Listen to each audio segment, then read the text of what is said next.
మన ముఖ్యమంత్రి గారు అన్నారు అసెంబ్లీలో హెచ్సియులో గుంట నక్కలు ఉన్నాయట. హెచ్సియులో అందుకే మేము పోవడం లేదు, మేము అక్కడ అడిగేందుకు పెట్టలేదంటే ఇట్లా పనికిమాలిన మాటలు మాట్లాడతారు. ఆ పిల్లల ఉద్యమాన్ని దాని పవిత్రతను దెబ్బతీసే ప్రయత్నం చేస్తాడు ఈ ముఖ్యమంత్రి.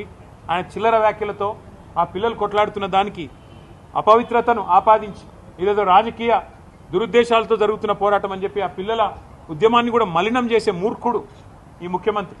అందుకే మేము కొద్దిగా దూరంగానే ఉన్నాం. మాకు కూడా ఫోన్లు వస్తూ ఉన్నాయి, అన్నా మీరు రండి, మీరు ట్విట్టర్లో పెడితే కాదు, మీరు కూడా రండి అంటున్నారు.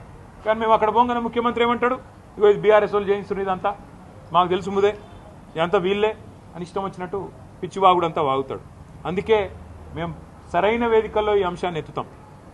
అటు పార్లమెంట్లో లేవనెత్తుతాం, అవసరమైతే ఇటు కోర్టులో కూడా మేము కూడా పోతాం. కోర్టుకి కూడా ఏ రకంగా ప్రభుత్వం ఇష్టం వచ్చినట్టు పోతుంది, ఎన్వైరన్మెంటల్ ఇంపాక్ట్ అసెస్మెంట్ లేకుండా ఎందుకు చేస్తున్నది ఈ కార్యక్రమాలు అని అడుగుతాం. ప్రజాక్షేత్రంలో నిలదీస్తాం. మరిన్ని ట్రెండింగ్ వీడియోల కోసం న్యూస్ 18 తెలుగు యూట్యూబ్ ఛానల్ ను సబ్స్క్రైబ్ చేసుకోండి.